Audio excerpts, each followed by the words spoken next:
blooming pa rin ang aming Koreana. Oo naman, grabe. Siyempre, kailangan pumantay ako sa beauty mo. Ay, naku talaga sa patay.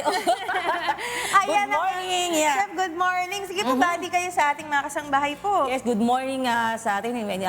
Good morning. Binabati natin ang lahat ng mga nakatutok ngayong umaga. Siyempre, lalo na yung mga nanay, nag-aantay sila kung ano ba yung ating iluluto for today. Tama, Chef. Okay. Ano nga ba yung dish natin for this morning? This morning, napakasimple lang eh. Ano po? So, ibig sabihin, yung ating ginamitan natin siya ng longganisa. Okay. So, usually ang longganisas, makikita natin yan for breakfast natin, di ba? Opo. Eh, may Kain. natira tayo. Opo. So, ngayon yung natira natin na longganisa na breakfast natin, pwede natin gamitin ngayon para maging merienda naman. Okay. Pero pwede rin breakfast. Yes, Siyempre, breakfast. di ba? Yung mga nagdadiet katulad mo, hindi ka masyadong nagra-rice. So, kailangan yan. Opo. Sige po, Chef. Ano po ba itong dish na to? Anong tawag dito? So, ito tinawag ko tong kabanatuan pasta longganisa. Ah. Usually kasi ang kabanatuan is mas marami siyang variant ng longganisa. So, mas kilala siya na nagpo-produce kami ng longganisa. Ano pong difference niya sa ibang mga longganisa? Di ba Kasi- po, kunwari po sa vegan, parang mabawang siya. Mabawang Yung naman. kalumpit longganisa. Maliliit ganun naman din. siya, di ba? Opo. Mabawang. Si kabanatuan naman, ang ano sa kanya, meron siyang batutay. Natikman mo na ba yun? Ano yun, Chef? Siya, batutay siya, so beef siya, and then matamis siya. Ah, okay. So, hindi ba, Hindi ako garlic yung nadala. doon. Yun. So, ang pinaganda ng kabanatuan, marami siyang variant. So, meron siyang garlic, meron siyang batutay, yung madami. So, marami siyang na-fusion na rin siya, no?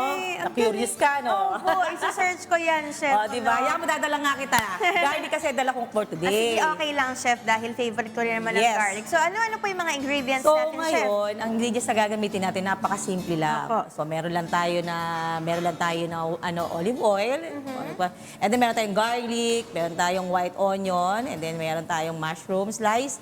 And then, yung pressed tomato ang gagamitin natin. Opo. So, kasi mura kamatis ngayon, nakita mo Tama. naman. So, Opo. gamitin natin. Pag mura, gumamit tayo. Pag mahal, gamit tayo ng tomato paste, no? Yes, Chef. So, meron tayong ground black pepper and then yung ating fish sauce. And then cheese at saka syempre yung pasta natin. Yun lang. Napakasimple lang ang ating ingredients, no? Ayan. Okay, Chef. Sige po, let's proceed to the actual O, cooking. ikaw kaya tagahalo? Ikaw Ay, ba? sige, gusto ko yan. Yun ang gustong-gusto Hindi mo, na ako di ba? nakakahawak ng spatula dito eh. Kamusta naman na, o? Ikaw na mag-spatula, o? Sige. Sige, anong unahin ko, Chef? O, buksan muna natin ang ating ano. Wow, nagmunting kusinera na O, talaga di siya. ba? Kasi po, hindi nyo po alam, ito po yung napakahilig ng batang to sa kusina. Nung una kami nagkita ni Chef, nag-volunteer pa ako na hiwain yung sibuyas. Tapos Aha. nakalagay yung mga sibuyas dun sa sa table. Aha. Hindi pala hihiwain lahat. Hiniwa ko lahat. Naubos na tuloy yung ating ano. Opo. Okay, so ano yan? Ayan. Okay? So, mantika mo na, natin. Chef. Okay. Ikaw na po mag-measure. Okay. Konti lang naman yung ating ano. Okay. Okay na? Opo, okay So, na. una natin yung garlic. Okay, Okay. garlic. Halokain ulo mo lang.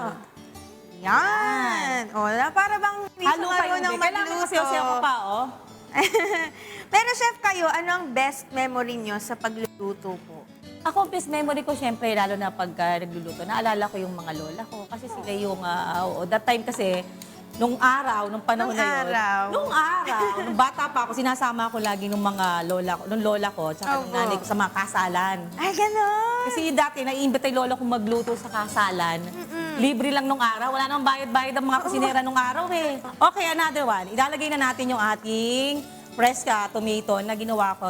Binlance ko na siya ng konti. Okay. So, pwede natin durugin yung Opo. buso. O, So, ito gisa-gisa lang, no, mga kasambahay Yes, okay, ng gisa lang. aromatics, yung ating Oh, ito sa pusitin mo. May konting gigil. Yan. So, ano po eh. Yan. Yan. Kasi malambot yung ating Yan. spatula. Mamaya, mabilis na yan. Sige, mo saluin mo lang. Yan. And then, Sarap ng kamatis. ang bango, no? Opo. Para ka nasa probinsya, namoy mo ba yun? Opo. Pagka ito na talaga, Chef, no? Ito na naghalo-halo na, Yes. meron ng umami kagad eh. Mami, o tapos nilagay na natin ngayon yung ating longganisa. So yung longganisa, na natira ng breakfast nga, Opo. sabi ko nga, siya natin ilalagay. So itong garlic longganisa to, Okay, Chef. Go lang. Pwede yung ayan. Bango yan. Galing, no? Halo-halo lang. Okay? Yan. Nagudurog na ba? Then sunod-sunod lang. Lalagyan natin ngayon ng ground black pepper. Okay. Yan. O, nasusundan nyo ba, mga kasangbahay? Oo nga, nasusundan niyo pa kasi post marami kaming daldal kaysa ano. Pero Chef, chef, kayo ba naniniwala kayo na ang love ay Oho. dapat sangkap talaga sa pagluluto? Siyempre, imagine mo, pag masaya ka na nagluluto, asahan mo, masarap yung luto mo. Kaya kailangan lagi tayong masaya, makulit. Tama. Gustahan tayo mamaya, masarap yan. O, Ay, diba? gusto ko yan, chef. O. O, so Kasi ito na. pares kaming happy ni chef, di ba? At naglalagay ng pag-ibig. Siyempre, kailangan puro pag-ibig ang ilalagay mo sa pagkain.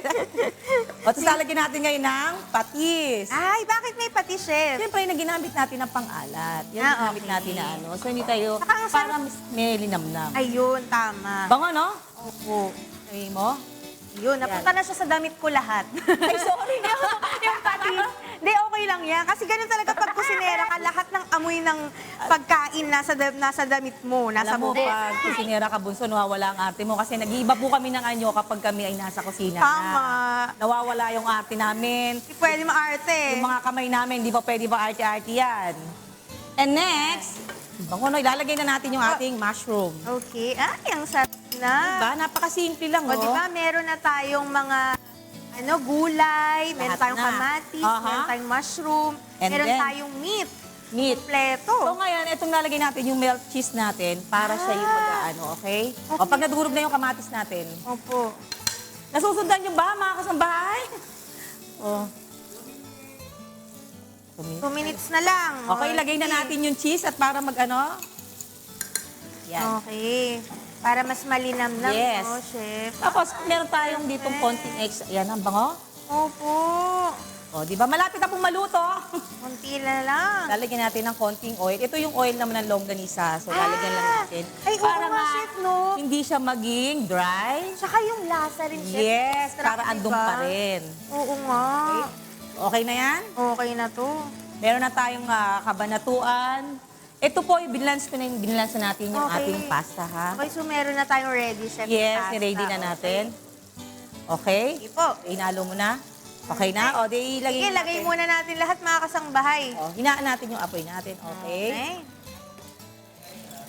Alright. Pero mga kasangbahay, marami pa po tayong pakikinggan mamaya. Siyempre, galing kay chef na mga Sa mga na mga mga payo, hugot? mga payo sa atin sa kusina.